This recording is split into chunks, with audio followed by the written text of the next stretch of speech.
제가 31주년 올해 우리 교회 생일이고 또 제가 교회 부임한 지 올해 이제 7년째인데요. 두 가지 생각이 들었습니다. 하나는 그 하나님 앞에서의 생각이었습니다. 하나님께 교회가 31살 먹도록 이렇게 건재하게 해주신 데 대해서 감사한 마음, 이 마음이 굉장히 제 가슴을 뜨겁게 했습니다. 보통 지역교회가 설립됐을 때 이제 유지하다가 부흥, 성장하는 경우들이 있지만 동시에 정체되다가 쇠퇴하고 결국은 문을 닫는 그런 유형들이 오늘 교회에 아주 왕왕 있기 때문에 하나님께서 우리 교회에 어떤 선한 부분들 보시고 31살 나이 먹도록 이렇게 지켜주신 것에 대해서 좀 한편으로는 죄송하고 한편으로는 감사한 마음이 컸습니다. 31주년이라고 하는 것이 하나님께 감사한 마음 컸습니다. 또 한 가지 제 마음속에 들었던 생각은 우리 성도님들에 대한 생각이었습니다. 무엇인가 하면 교회가 큰 교회도 아니고 또 좋은 시설도 아닙니다. 여러분 주차장에서부터 올라오려면 5층인데 이게 5층도 그냥 5층이 아니고 큰 5층이니까 한 6층 정도 올라오셔야 됩니다. 엘리베이터도 없습니다. 또 4층 이상을 올라오셔야 되는데 올라오시면서 갑분숨을 몰아쉬지 않은 분이 아마 거의 없습니다. 좀 힘들게 올라오셔서 예배드리고 우리 굳건하게 교회를 지켜가고 있는 여러분들에 대한 감사한 마음이었습니다. 얼마든지 주변에 좋은 시설에 또 좋은 목회자에 좋은 환경이 있음에도 불구하고 그런 생각이 들었어요. 못생긴 나무가 산을 지킨다. 여러분이 못생겼다는 것이 아니고 긴 시간을 놓고 보면 산을 만드는 것은 별로 잘생기진 않았지만 하나님 앞에서입니다. 여러분 다 잘생기셨습니다. 교회를 이렇게 굳건하게 지켜온 여러분의 기도 또 수고 또 인내 이런 부분들을 생각하면서 감사한 마음이 컸습니다. 하나님께서 여러분들의 그 수고와 헌신을 다 받으신 줄로 믿습니다. 그리고 또 하나님은 절대 외상지는 분이 아니십니다. 다 복으로 갚아주실 줄로 믿습니다. 우리 하나님이 31년 동안 우리를 지켜주시고 또 오늘 돌봐주셔서 생일을 맞게 되었는데요. 여기까지 왔습니다. 앞으로 또 진행해 가야 합니다. 그렇게 하려면 우리가 하나님의 기대에 부응하는 교회가 되어야 할 것입니다.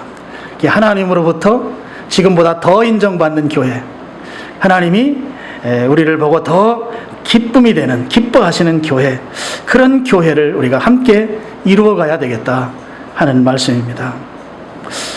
오늘 이제 31주년이기 때문에 제가 평소에 가졌던 그런 주님의 은혜를 좀 나누고자 합니다.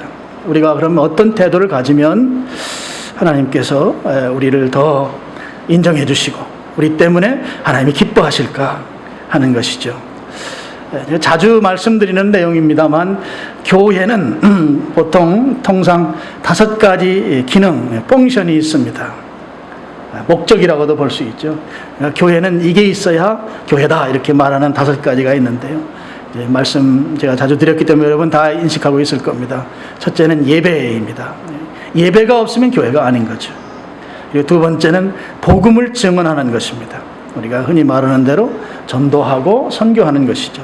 복음을 증언하지 않으면 역시 교회가 아닌 거죠. 아니라고 교회가 병든 것이죠. 그리고 신앙을 교육하고 성도를 훈련하는 것, 교회가 해야 될 세 번째 일이고, 그다음에 봉사하는 일입니다. 미니스트리, 사역이죠. 교회가 세상의 빛과 소금으로서의 역할을 감당하고 바로 저곳에 하나님 계시다 인정할 수 밖에 없도록 만드는 그런 봉사, 또 사역이 있습니다. 그리고 마지막 5번째는 우리 성도의 하나됨입니다. 성도의 코이노니아, 성도의 교제입니다. 이 5가지가 균형을 이루고 있어야 합니다. 저의 목회 비전은 선교에 중점을 둔다. 또 훈련에 중점을 둔다 뭐 이런 것보다 균형 있게 이 5가지 교회의 기능이 균형 있을 때 그때 우리 교회가 건강한 교회가 된다. 그래서 제 목회 비전은 그것이죠. 균형 있어서 건강한 교회입니다. 이 5가지 교회의 기능이 있는데 그 중에서 가장 중요한 기능, 뭐 그렇게 해서는 안 되지만 5 중에 꼭 하나만 붙들어라. 그러면 예배입니다. 예배가 교회에서 가장 중요합니다. 이 예배는 다른 기능들을 지원하는 그런 역할을 합니다. 예배가 없으면 다른 기능들도 자연스럽게 쇠퇴할 수밖에 없다 하는 것이죠. 그 예배를 영어로 말할 때 worship 이렇게 말합니다.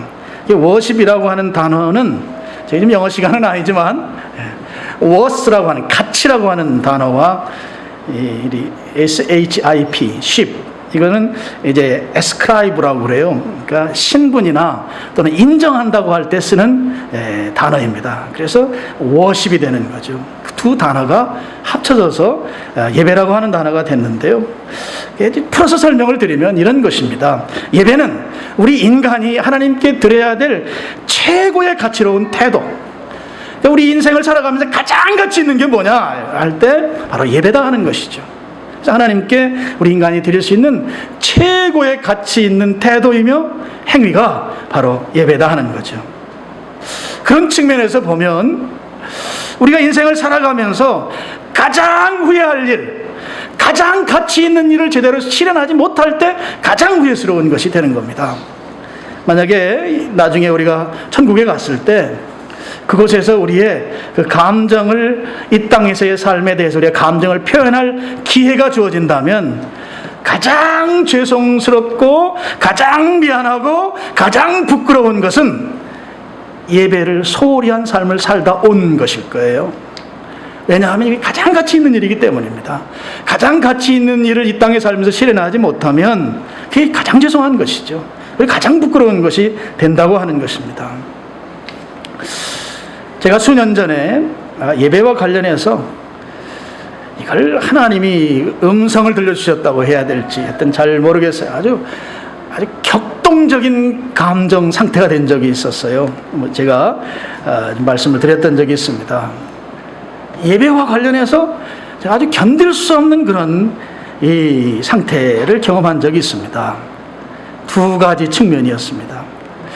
하나님께서 우리들로 하여금 얼마나 예배받기를 원하시는지 그 하나님의 예배받기를 원하는 그 절절한 심정이 제게 다가온 거예요. 하나님이 우리들로부터 예배를 받기를 얼마나 원하시느냐 하는 거예요. 그 아버지의 마음이 저를 완전히 덮어버렸어요. 견딜 수가 없는 아주 격동의 마음이었습니다.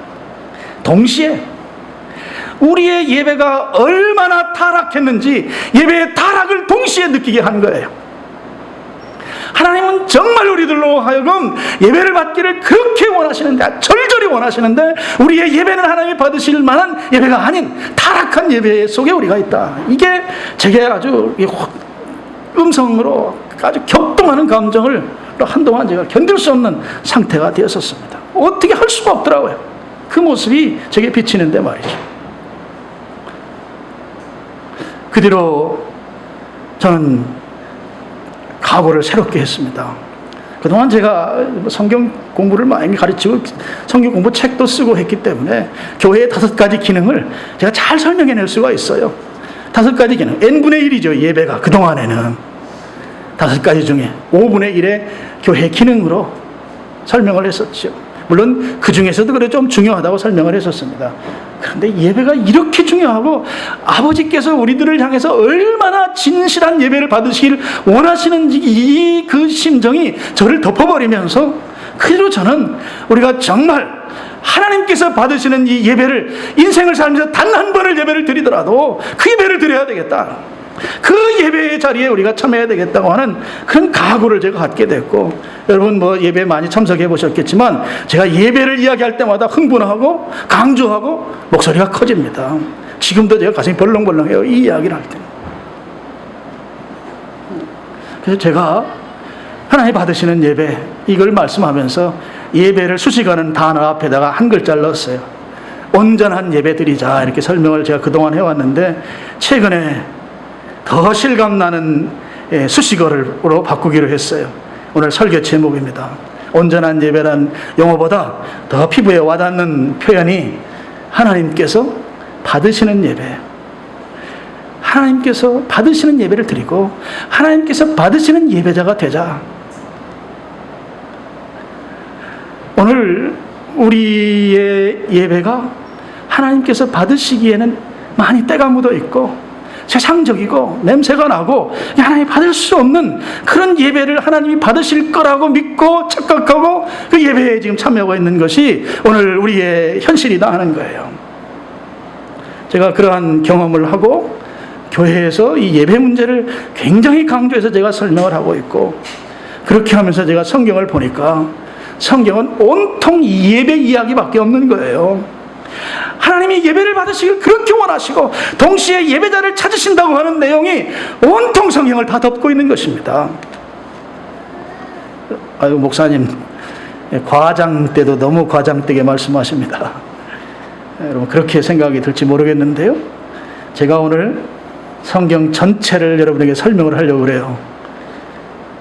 여러분 식사 앞에 지금 먹을 것도 있는데 목사님 성경 전체 설명하면 밥 먹는 시간도 지나가는 거 아니냐, 걱정하지 않으셔도 됩니다. 식사 시간 맞춰서 끝낼 수 있습니다. 성경은 하나님과 피조물의 예배 관계에 대해서 깊은 관심을 가지고 그 부분에 우리들로 하여금 집중하도록 그렇게 말씀하고 있습니다. 구약 성경을 보면 구약 성경 맨 앞에 이제 5권의 성경을 구약 성경의 근간이라고 할 수 있는 율법서이죠. 지금도 사두개인들이, 유대인들 중에 사두개인들은 성경을 그것만 인정해. 다른 건 성경 아니라고 그럽니다. 창세기에 보면 잘 아시잖아요. 세상을 창조하신 이야기, 그리고 마지막 날 안식일을 하나님이 우리에게 주셨어요. 근데 그 안식일에 대한 설명이 뒤에 쭉 나옵니다만 그날은 여호와의 날이다. 거룩하게 그날 기억해서 지키라고 말씀합니다. 이 의미가 무엇인가 하면 거기에 우리 예배의 삶을 살라고 하는 것이죠. 여러분, 아담이 엿새 동안 하나님이 세상을 창조하셨는데 아담을 마지막 날 창조하셨어요. 여러분 다 아시죠?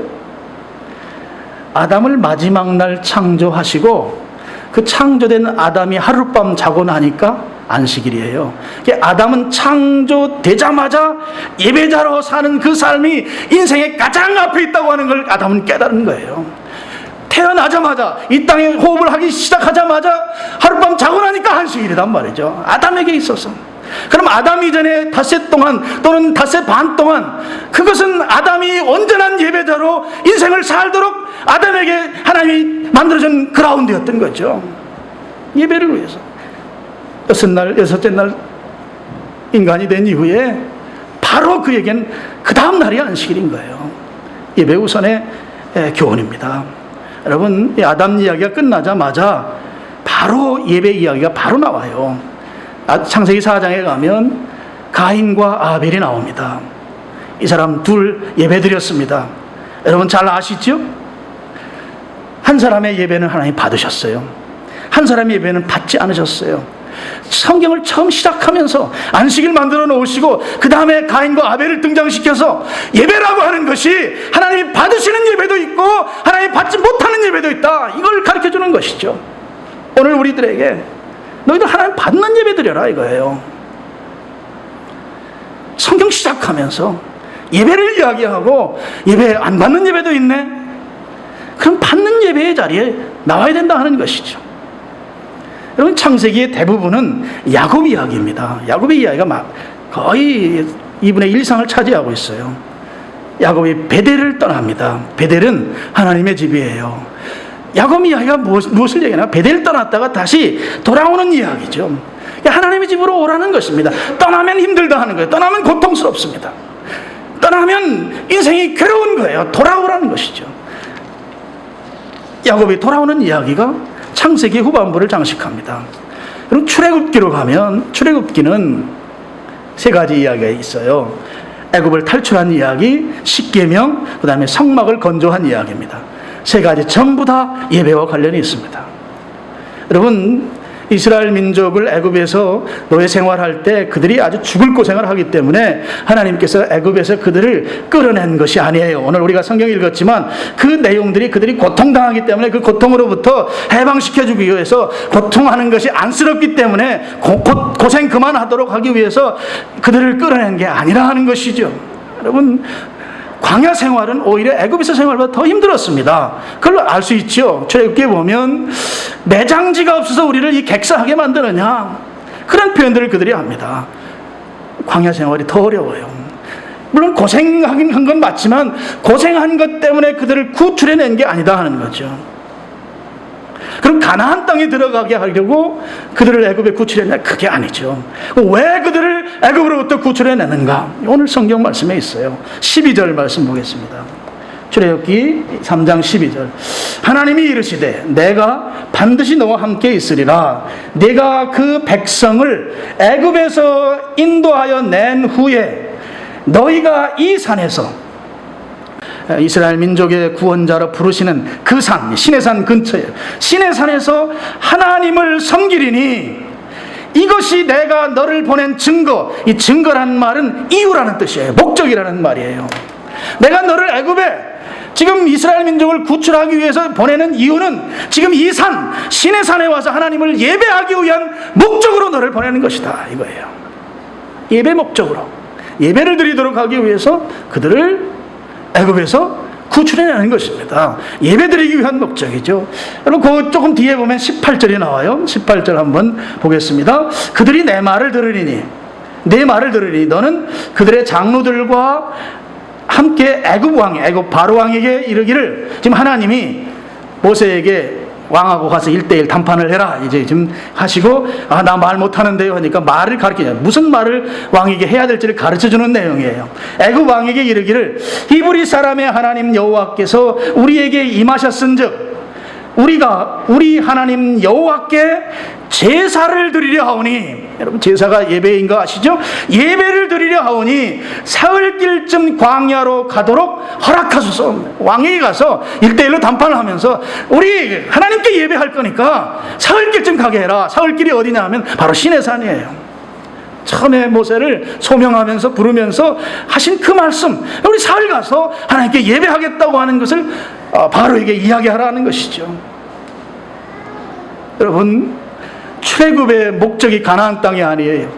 출애굽의 목적은 하나님께 예배를 드리기 위한 예배가 목적인 것이죠. 출애굽은 예배 목적입니다.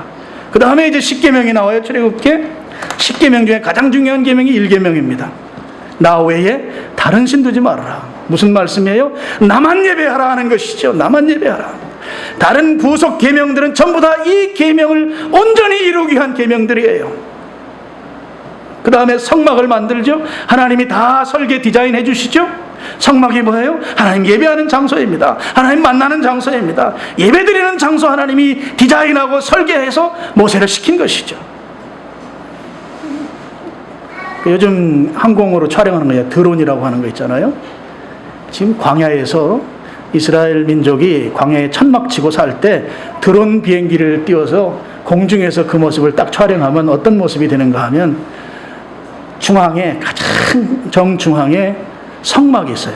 하나님 예배하는 예배 장소가 있어요. 하나님 만나는 장소가 성막이 있고, 동서남북으로 세 지파씩 딱 각져서 텐트를 치고 있습니다. 이게 중심에, 위에서 보면 딱 중간에 하나님 만나는 예배 장소가 있어요.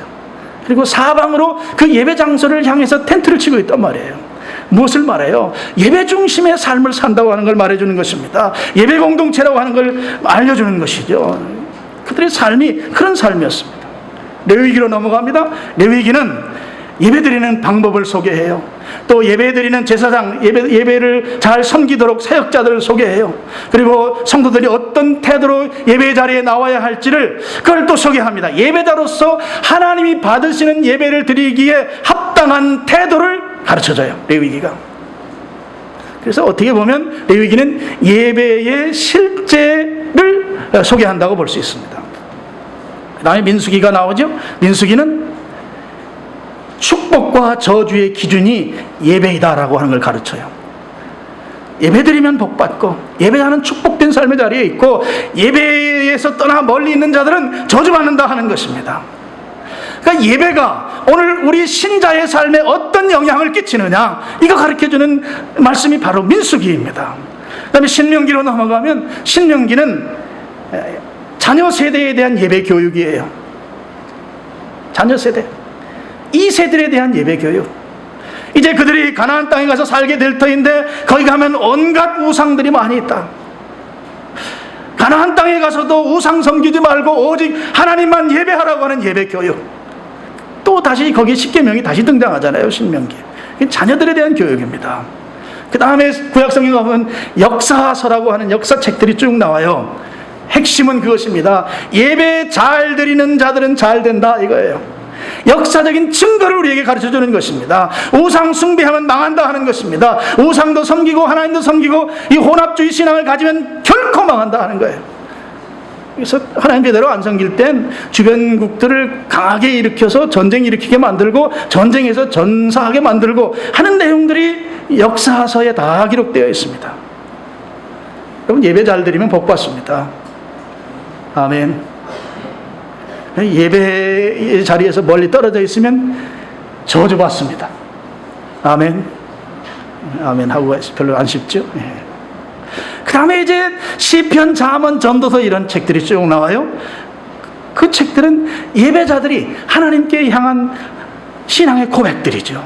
그리고 예배의 감격을 찬양하는 내용들이죠. 그리고 예배 드리지 않는 삶의 공허함을 이야기하죠. 예배를 중심으로 볼 때 예배 드리는 자의 고백, 예배 드리는 자의 감동, 감격, 예배 드리는 자의 그 예배 대상에 대한 찬양, 그리고 예배 없는 삶의 공허함, 이런 것들이 시가서라고 표현하는 책들에 다 기록되어 있습니다.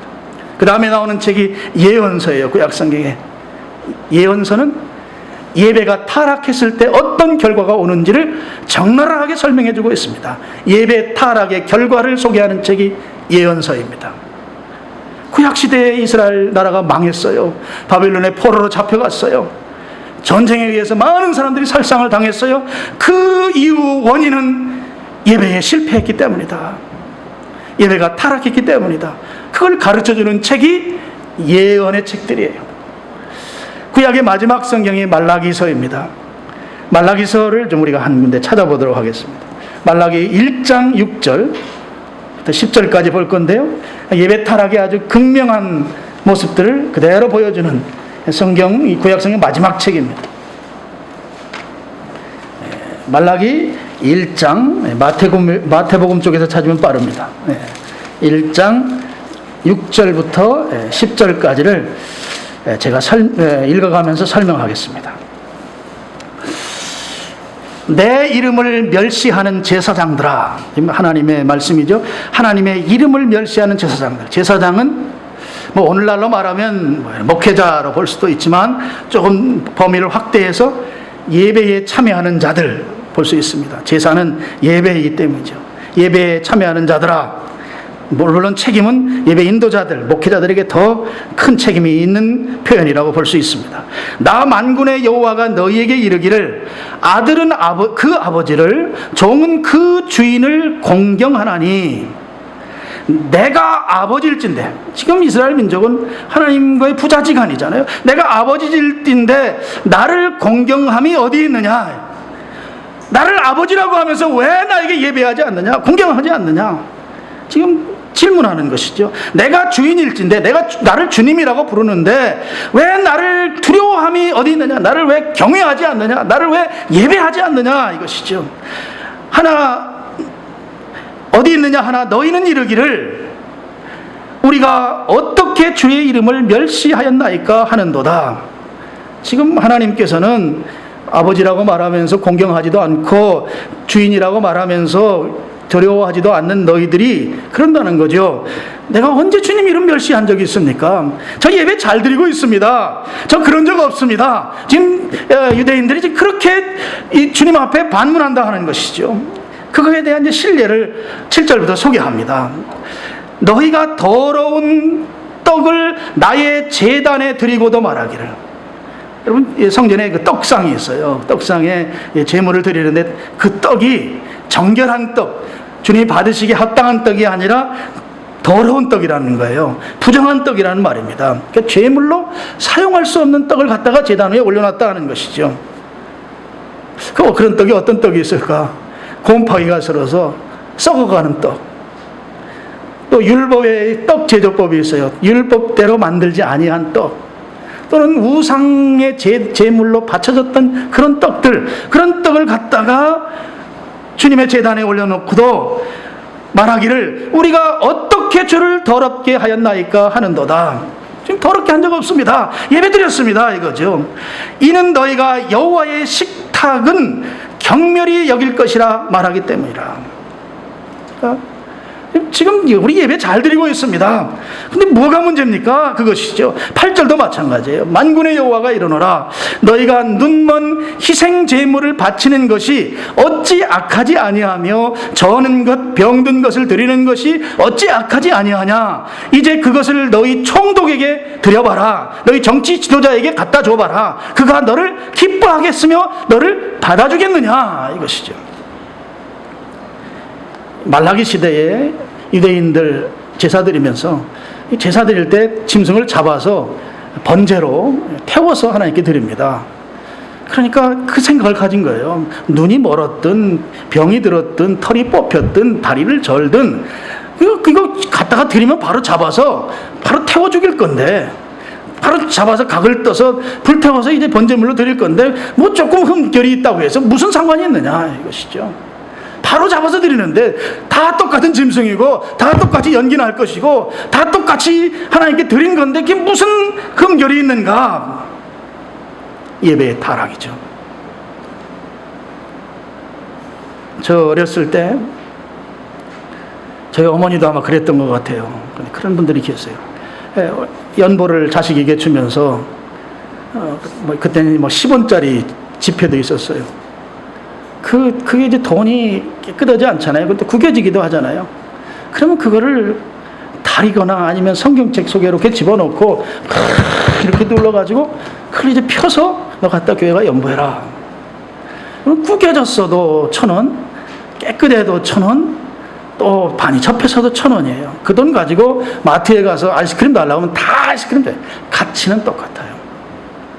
근데 거기에 주님을 향한 믿음과 헌신은 결코 같을 수가 없는 것이죠.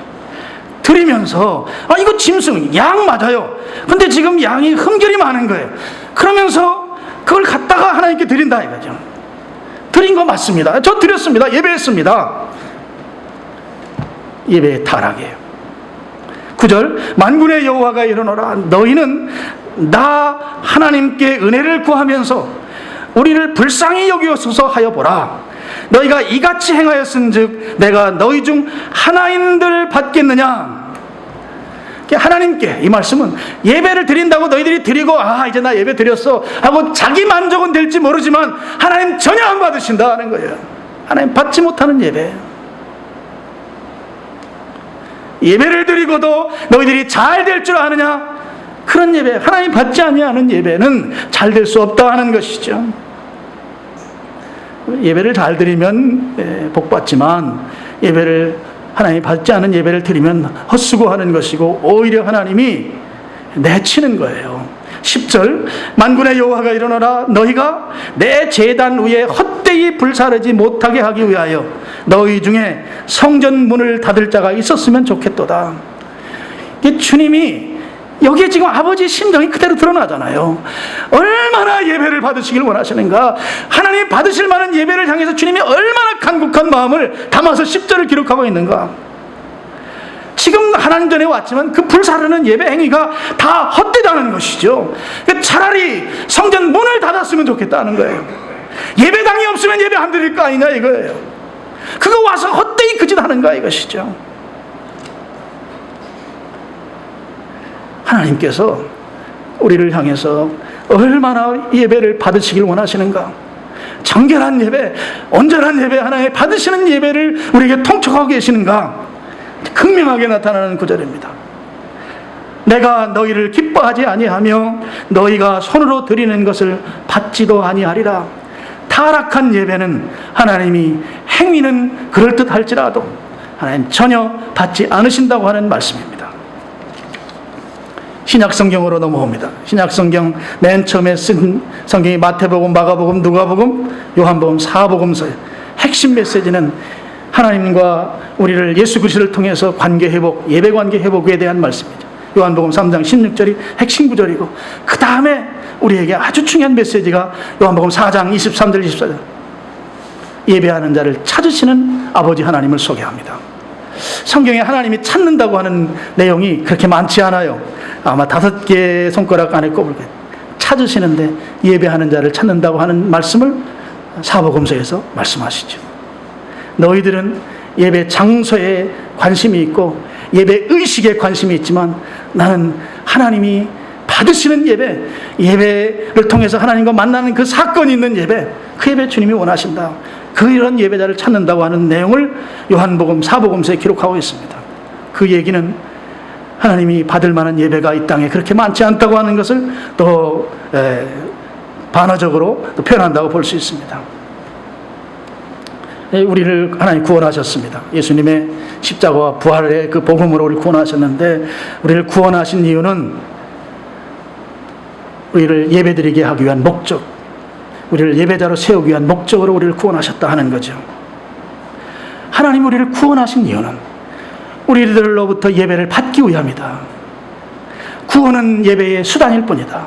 예배가 목적이고 구원은 수단이다. A. 토저, 또 존 메가더, 이런 사람들 다 이런 얘기들을 하죠. 그 다음에 사도행전으로 넘어갑니다. 사도행전은 성령님이 오셔요. 그때부터 교회가 시작됩니다. 공동체의 예배가 시작됩니다. 교회의 가장 중요한 그 예배, 그것을 빌어서 사도행전에서 이루어가고 있습니다. 사도행전 2장을 우리 잘 압니다. 가장 아름다운 예배 공동체를 소개해주고 있어요. 날마다 마음을 같이하여 성전에 모이기를 힘쓰고 서로 교제하고 떡을 떼고, 떡을 떼는 건 주의 만찬을 하는 것이죠. 그리고 하나님을 찬미하였다. 하나님을 찬미하는 거 예배이죠. 성령이 모셔서 성령으로 충만해지니까 하나님이 예배 받으시기를 가장 기뻐한다고 하는 사실을 이 사도행전 교회 성도들이 안 거예요. 그 날마다 모인 거예요. 그리고 떡을 떼면서 하나님을 찬양한 것입니다. 그 다음에 나오는 것이 교회들에게 보낸 편지예요. 로마 교회, 고린도 교회, 에베소 교회, 빌립보 교회, 7개 교회가 등장합니다. 교회들을 향해서 하나님이 받으시는 예배 공동체가 되도록 교회 서신들을 통해서 그걸 가르쳐주는 내용들로 되어 있습니다. 하나님이 받으시는 예배 공동체가 되거라 하는 내용이 신약성경의 서신서들의 내용이죠. 그 다음에 목회자들을 향한 편지가 또 소개돼요. 하나님의 예배, 하나님께서 받으시는 예배를 섬기고 하나님의 예배를 수종드는 그 모든 사역자들을 위한 가르침, 이게 목회서신들이에요. 그 다음에 신약성경의 가장 맨 마지막에 기록된 책이 요한계시록입니다. 요한계시록의 저는 핵심이 4장과 5장이라고 보는 목회자예요. 4장과 5장에 하늘나라의 예배가 소개되고 있습니다. 계시록 4장과 5장에는 천상에서 드려지는 예배, 그야말로 완전한 예배의 모습이 요한계시록에 소개되고 있어요. 지금도, 오늘 이 시간도 천상에서는 하나님 계신 그에서는 중앙 보좌에 앉으신 하나님과 죽임당한 어린 양 예수 그리스도를 쉬지 않고 찬양하고 예배하고 있습니다. 천상에서 드려지는 예배는 오늘 우리가 하나님이 받으시는 예배의 모델입니다. 우리가 그런 온전한 모델을 따라서 예배의 삶을, 예배드리는 교회로 우리가 살아가야 한다 하는 것이죠. 말씀을 이제 정리합니다. 저는 그렇게 믿습니다. 오늘 우리가 호흡해야 하는 이유가 있다면, 오늘 우리가 이 땅에 존재해야 되는 이유가 있다면, 하나님께서 받으시는 예배자로 살아야 되는 이유, 그거 하나뿐이다, 그렇게 저는 믿습니다. 왜냐하면 하나님이 가장 기뻐하시는 일이 예배자로 사는 삶이기 때문에, 하나님이 받으시는 예배를 드리는 예배자로 하나님이 그것을 원하시고 기대하시기 때문에, 우리가 이 땅에서 호흡해야 되는 단 한 가지 이유가 있다면 하나님이 받으시는 온전한 예배자의 삶을 사는 것이다 하는 거예요. 우리가 오늘 다 구원받았습니다. 여러분 구원받으셨죠? 예수님이 나의 주와 그리스도가 되십니다. 나를 구원하신 그 하나님의 은혜 앞에 우리가 반응해야 될 것은 온전히 받으시는, 하나님께서 받으시는 예배자로 살도록 주신 은혜이고 축복이다 하는 것이죠. 여러분, 건강해지고 싶으시죠? 경제적으로 넉넉해지고 싶으시죠? 자식들이 좀 폼나게 잘 됐으면 싶으시죠? 하나님이 그런 축복을 주시기를 축원합니다.